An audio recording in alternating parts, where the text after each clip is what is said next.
Hello guys, कैसे हैं आप लोग। आशा है आप लोग बहुत ही अच्छे होंगे और अपनी लाइफ में मस्त होंगे। और आज के इस वीडियो में हम बात करेंगे संस्कारी बहू कैसे बने, कैसे परिवार का दिल जीते, कैसे लाडली बने सास ससुर के दिल की, कैसे राज करें पूरे परिवार पर।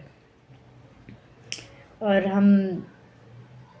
हम ऐसा क्या करें ताकि सब हमको प्यार करें और सब ससुराल पक्ष वाले चाहे मायके पक्ष वाले सब हमें, सबके नज़रों में हम चहीते बन जाएं।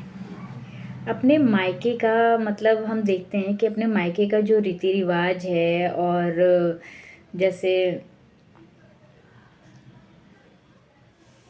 बहुत भिन्न है हमारे ससुराल का रीति रिवाज मायके से।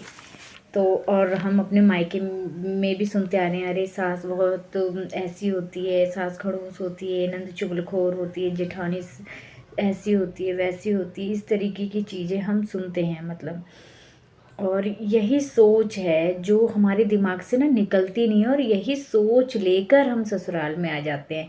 फिर जैसी सोच हम लेकर आते हैं ना, ठीक वैसे ही हर रिश्ता हमें दिखाई देता है कि सास हमें तेज दिखाई देती है, नंद हमें चुगलखोर दिखाई देती है। ये सिर्फ हमारे नज़रिए के कारण ही होता है ऐसा। और इसीलिए आप इस सोच से बाहर अपने आप को निकालिए। और ज़माना जो है बहुत बदल गया है, और सोच भी बदलने की आवश्यकता है हमें। कुछ छोटी छोटी चीज़ों में हम बदलाव लाकर घर की लाडली बहू बन सकते हैं। और ये जो टिप्स हैं वो इस प्रकार से हम, सबसे पहले नंबर पे जो टिप्स आता है, बहू का प्यार मतलब अच्छा आचरण। बहू सास को प्यार करे, अच्छे तरीके से बात करे, अपना आचरण ठीक से रखे, अपने व्यवहार को कंट्रोल में करके रखे, मतलब अच्छे तरीके से। मतलब ऐसा नहीं, कुछ अगर कहना हो अपनी सास से तो रूडली तरीके से, हाँ ये कैसे हो गया, ये ऐसे कैसे हो गया, ये ऐसे कैसे आपने कह दिया मुझे, इस तरीके से नहीं। बिल्कुल बिल्कुल उसी तरीके से बात करिए जैसे आप अपनी माँ से बात करती थी, ढंग से, ओवर रिएक्ट नहीं करती थी। ठीक उसी तरीके से सास भी आपसे यही उम्मीद करती है, और उनको खुश रखने के लिए तो ये हमें करना ही पड़ेगा। और जो अगले नंबर पे आता है, अगर सास कहीं जाए तो उनको सजा दें। मतलब अगर सास कहीं जा रही है तो अच्छे से तैयार करें, अच्छे से गेटअप में जब आप तैयार करके रखेंगी, मतलब अच्छे तरीके से तैयार करने की कोशिश भी करेंगी। चाहे अगर आपको नहीं भी आता है दूसरों को तैयार करना, लेकिन आप कोशिश भी करेंगी, तो भी इस कोशिश को देख के आपकी सास बहुत खुश होगी। उनके मैचिंग की मतलब चूड़ियाँ वगैरह ला के दें, कपड़े सैंडल्स वगैरह ला के दें, मतलब बहुत खुश होगी कि अरे बहुत फिक्र है मेरी बहू को। और जहाँ पर भी आपकी सास जाएगी और सब तारीफ़ करेंगे आपकी सास की, तो कहेंगे हाँ मेरी बहू ने मुझे सजाया है। तो ये सारी चीज़ें जो हैं जो सास को बहुत पसंद आती हैं। और इन सब चीज़ों में ना मतलब कुछ खास एफर्ट नहीं लगाना पड़ता है, लेकिन नॉर्मली तरीके से हम ध्यान ही नहीं देते हैं इन सब चीज़ों पे से, और होती है कैजुअली है, नॉर्मल सी चीज़ें होती हैं, लेकिन हमारे ध्यान ना देने की वजह से हमारा रिश्ता जो है रूखापन हो जाता है।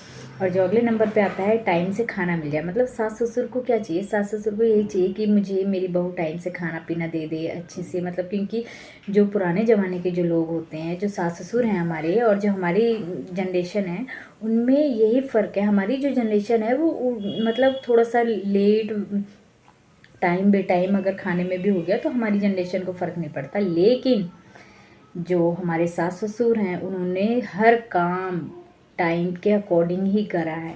हर चीज़ टाइम से खाना, टाइम से पीना, टाइम से उठना, हर काम टाइम टू टाइम करा है। तो उनको ये कभी भी अच्छा नहीं लगता कि खाने पीने में कोई लापरवाही हो। वो हमेशा टाइम के अकॉर्डिंग ही पसंद करते हैं हर चीज़ खाना पीना। इसीलिए टाइम का बहुत ध्यान दें और टाइम से खाना प्रोवाइड कराएं सास को, टाइम से ही खाना दे मतलब कहने का। और जो अगले नंबर पे आता है, सास का भी फर्ज है अनावश्यक ना टोके। मतलब सास का भी फर्ज, ऐसा नहीं है सारी बहू का ही फर्ज है, सास का भी फर्ज है अनावश्यक।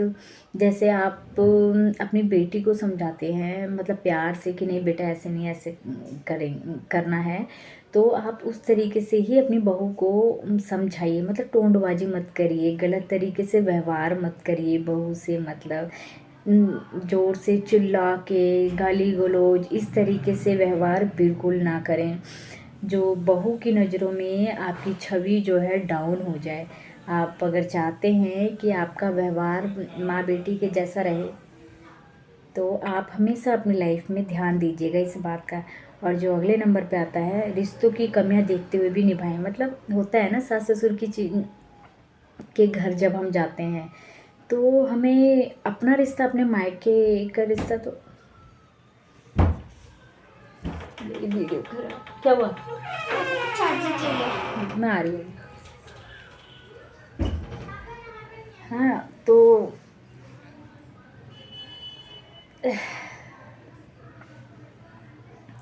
हमें ये तो लगता है कि हमारे माँ बाप बहुत सही हैं कहीं ना कहीं, लेकिन हमें यही क्यों लगता है कि हमारे सास ससुर हर जगह गलत है। मतलब ये हमारी जो गलत धारणा है ना, उसको भी बदलिए। अगर रिश्तों की कमियों को ही देखते रहेंगे तो अच्छाइयाँ कैसे ढूंढ पाएंगे हम। और जब कमियों पे ही निगाह रहेगी हमारी तो अच्छाई कभी भी नहीं मिल पाएगी। इसलिए जो अच्छी चीज़ें हैं उनको देखिए और अच्छी चीज़ों पर ही ध्यान फोकस करिए। और रिश्तों की कमियों को देखते हुए भी रिश्तों को निभाना ही पड़ता है, और यही अच्छे बहू की खासियत होती है। और जो अगले नंबर पे आता है, अगर अच्छी बात हो तो तारीफ़ ना करना, लेकिन अगर कोई गलत बात हो जाए तो डांट देना। मतलब ये भी सास की कमियां हैं जो नहीं करनी चाहिए। मतलब अगर बहू कुछ अच्छा करी तो उसकी तारीफ़ नहीं करना, लेकिन अगर कुछ गलती हो गई तो तुरंत सबके सामने डांट देना, ये भी गलती है। इसको भी मतलब अगर अच्छी चीज़ें करी हैं तो भी सराहें, अच्छी तारीफ़ करें। मतलब जिससे कि बहू मतलब खुश रहेगी। कि ऐसा नहीं है कि मेरी सास हमेशा मेरी कमियों को देखती है, मेरी अच्छाई को भी देखती है, बहू ये भी नोटिस करती है। ठीक वैसे ही अगर आपकी सास ने कुछ खास आपके लिए करा है तो आप भी अपनी सास के लिए तारीफ़ करिए। ये नहीं कि अपने मन में सोचते रहिए। जो कमियां हैं वो तो हमने पूरे समाज में बता रखी है, और जो अच्छाइयाँ हैं वो नहीं, वो छुपानी है हमने। ऐसा बिल्कुल मत करिए। जो अच्छाई है वो भी ज़रूर आप भी बताइए। अपनी सास की तारीफ़ भी करना शुरू करिए। और जो अगले नंबर पे आता है, अगर सास कभी डांटे आपकी गलती पर तो आप चुप हो जाए। मतलब हो जाता है कि हम हैं तो इंसान ही, इतने एक्सपीरियंस वाले तो हम होते नहीं है बहुएं। अब सास जितनी एक्सपीरियंस वाली होती है उस एज तक आने तक ही हम भी एक्सपीरियंस वाले हो पाएंगे। लेकिन अगर सास किसी चीज़ के लिए टोक दे तो हम लगते हैं बहस करना, नहीं ऐसा नहीं, ऐसा नहीं, ऐसा ही होता है, बिल्कुल ऐसा ही होता है, बिल्कुल ऐसा ही होता है। तो इस तरीके की जो कमियां हैं वो बिल्कुल ना करें। आपको भी बिल्कुल पसंद नहीं आएगा आपका बच्चा आपसे जवान लड़ाए। तो ठीक इसी तरीके से अपनी सास को भी माँ जैसा ही समझें, जवान ना लड़ाएं। और जो अगले नंबर पे आता है, सास की बुराई ना करें। मतलब सास की बुराई मतलब रिश्तेदारों में जाके, अगर कहीं हम रिलेशन में शादी ब्याह में जा रखे हैं तो बुराई कर रहे हैं, ये ऐसी हैं, ये वैसी हैं, मतलब ले दे के मतलब बुराई करना, या सास का बहू की बुराई करना नहीं। आपको रहना एक दूसरे के घर में ही है, एक दूसरे के साथ में ही है, एक दूसरे के घर में, एक दूसरे के साथ में, और एक ही घर के हैं आप लोग, एक ही फैमिली का हिस्सा है। एक दूसरे की बुराई करके क्या फ़ायदा। ना तो सास के बिना बहू का हो पाएगा कुछ भी, और ना ही बहू के बिना सास का हो पाएगा कुछ भी। तो क्यों एक दूसरों की कमियों को आप दूसरों के सामने बखान कर रहे हैं। एक दूसरे की कमियों को ढकिए, नज़रअंदाज करिए, और अपने परिवार की जो सच्चाइयाँ हैं वो ज़्यादा बाहर जाके उजागर मत करिए। ये जो हमें लगता तो है हम अपने परिवार की पोल खोल दें, जाके ये कर दें वो कर दें, लेकिन आप कभी भी समाज के नज़रों में अच्छे साबित नहीं हो पाएंगे।